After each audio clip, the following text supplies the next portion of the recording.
मुर्तज़ा सोलंकी साहब, अगर हम पीका ऑर्डिनेंस पे बात कर ली जाए, आप मुल्क के सीनियर साफ़ी हैं, तज़ियाकार हैं, लेकिन आपने एक अहम जिम्मेदारी भी अदा की है, आप निगरान वज़ीर इत्तलात भी रहे हैं। आपको लगता है कि किस जगह पे गलती हुई? हुकूमत के खिलाफ भरपूर एहतजाजी तहरीक चलाई जा रही है, पीका ऑर्डिनेंस को मुस्तरद किया जा रहा है, साफ़ी तंजीमें से काला कानून करार दे रही हैं और ये समझती हैं कि इसके ज़रिए आज़ादी इजहार राय पर पाबंदी लगाने का इरादा हुकूमत रखती है। फेक न्यूज़ के ख़िलाफ़ सभी हैं, आप भी हैं, हम सब फेक न्यूज़ के ख़िलाफ़ हैं। वो फेक न्यूज़ जितनी ख़तरनाक है उससे भी हम सब आगाह हैं, लेकिन क्या ही अच्छा होता हुकूमत अगर सबको एतमाद में लेके अगर कोई ऐसा रास्ता अख्तियार करती जिसके नतीजे में आज पूरे मुल्क के अंदर एहतजाज ना होता। देखें, अगर हुकूमत बहुत सारी चीज़ें मान भी ले तब भी जो एहतजाज का हक है वो तो आप लोगों से ले नहीं सकते, ठीक, बशर्ते कि वो एहतजाज पुरअमन हो।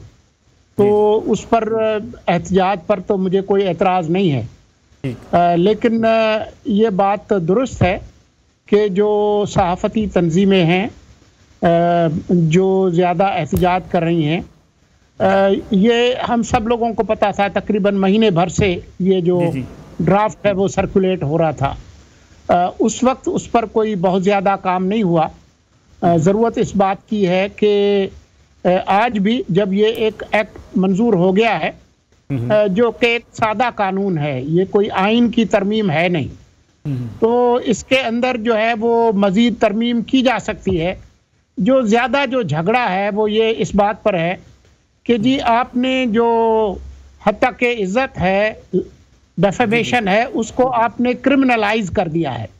तो मैं थोड़ी देर के लिए इसको मान लेता हूँ और मैं कहता हूँ कि ठीक है जी, आप इसको सिविलियन डोमेन में रखें और भारी जुर्मानी करें उन लोगों पर जो कि फेक न्यूज़, प्रोपेगेंडा और अफरा तफरी फैलाते हैं।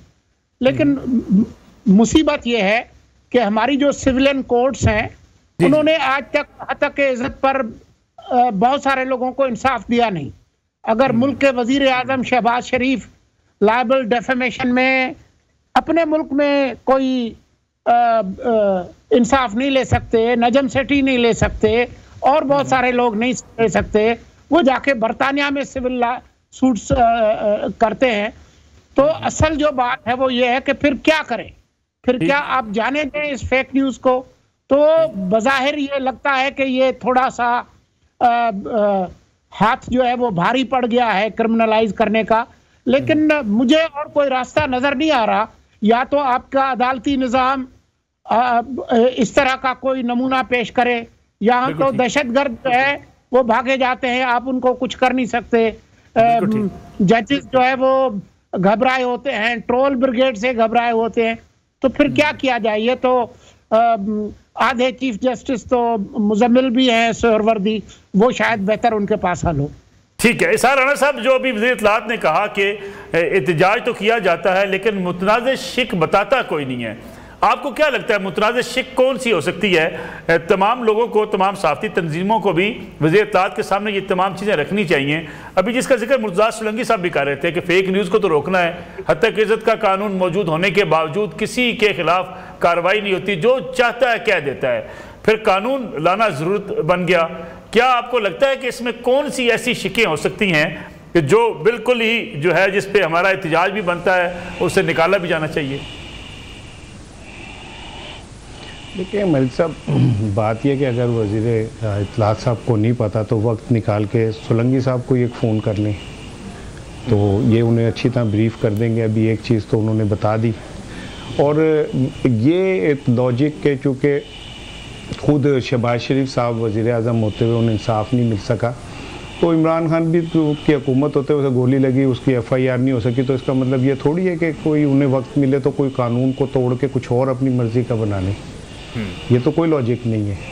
और दूसरी बात यह है कि मैं तो पहले दिन से इस हक़ में हूँ। आप माशाल्लाह आपका एक कैरियर है, मुजम्मिल का एक कैरियर है, हमें कितने आज तक डेफेमेशन केसेस का सामना करना पड़ा है? हमें तो नहीं करना पड़ा क्योंकि हमें अपनी हदूद व क़यूद का पता है और हम सब कुछ कहते हैं लेकिन अपनी हद में रह के कहते हैं। लेकिन जब आप ट्रेडिशनल मीडिया को जो गला घोटेंगे, आप इमरान नवाज शरीफ का नाम लेने से रोकेंगे, इमरान का नाम लेने से रोकेंगे, 26 नवंबर हो, 9 मई हो, उसकी रिपोर्टिंग अपनी मर्जी से कराएंगे, तो फिर लोग सोशल मीडिया की तरफ भागेंगे या उस तरफ भागेंगे जहाँ उन्हें खबर मिलेगी। इस चक्कर में फिर बहुत सारे लोग अपना लुच भी तल देते हैं। लेकिन मैं ये समझता हूँ कि बिल्कुल होनी चाहिए फेक न्यूज़ पे पाबंदी, लेकिन हुकूमत को भी अपने मंजे थले डांग फेरनी चाहिए। और ये तासुर जो बन रहा है ना कि ये सिर्फ अपने मुखालिफ सहाफ़ियों को जो उनके खिलाफ बोलते हैं, मुझे तो किसी ने कहा कि कुछ सहाफ़ियों की लिस्ट भी बनी हुई है जिनके ऊपर एक्शन होना है और कार्रवाई होनी है। तो अगर पहले से ही आपने ये तय किया हुआ है कि वो कुछ सहाफ़ियों के नाम है, एक लिस्ट है कि इनको इनके खिलाफ पे आप नहीं है, मैं नहीं हूँ, मुजम्मिल भी नहीं है वैसे, लेकिन और बहुत सारे नाम हैं। हो सकता है कहीं हमारा क्या कहते हैं कहीं आगे जाके आ जाए। लेकिन मैं ये कह रहा हूँ कि अगर आपने इस तरह प्री डिटरमेंट चीज़ें करके फिर ये कानून साजी करनी है और आपकी नीयत साफ सामने आ जाएगी तो फिर इसका कोई फ़ायदा नहीं। आसिफ अली जरदारी साहब ने दस्तखत करने से हाथ रोका, अचानक उनको पता नहीं कहाँ से क्या प्रेशर आया कि उन्हें दस्तखत करने पड़े। तो अगर आपने इसी तरह नामालूम अंदाज में चीज़ों को करना है तो करते रहे। लेकिन मैं ये समझता हूँ कि ना मेरा प्यारा मुजम्मिल सच बोलने से रुकेगा, ना मेरे सोलंगी साहब रुकेंगे, तो ऐसी जदोया नहीं रुकेंगे तो ऐसी कितों रुकेंगे। ठीक है मुजम्मिल वर्दी साहब, आपको ये एहतजाज साफ़ियों का जायज़ लगता है जो एहतजाज किया जा रहा है? क्योंकि हुकूमत का एक अपनी जगह पर दावा है कि हमने तो फेक न्यूज़ का रास्ता रोकना है, हमने आज़ादी इजहार राय के ऊपर कोई पाबंदी नहीं लगाई, ना तबसरे पर ना तज़िये पर कोई पाबंदी होगी, लेकिन फेक न्यूज़ को हर हाल में रोकना है। देखें, पाकिस्तान में हर दौर में सेंसरशिप किसी न किसी शक्ल में रही है मीडिया पर। ये तो नहीं कहा जा सकता कि इमरान खान के दौर में बिल्कुल सेंसरशिप नहीं थी और आज सेंसरशिप नहीं है, या मुशर्रफ के दौर में नहीं थी, या फलां दौर में थी और फलां दौर में नहीं थी। यकसा रही है सेंसरशिप पाकिस्तान में हर दौर में मीडिया के ऊपर, और इन सेंसरशिप के अंदर ही रहते हुए हमने आज़ादी इजहार का रास्ता निकाला है हमेशा। लेकिन एक बात मैं ज़रूर, मुझे इशार राना साहब से इख्तलाफ है कि सेंसरशिप फेक न्यूज़ की जस्टिफिकेशन नहीं हो सकती कि चूंकि सेंसरशिप है लिहाजा फेक न्यूज़ और लुच तलने की इजाज़त दी जाए क्योंकि सेंसरशिप है।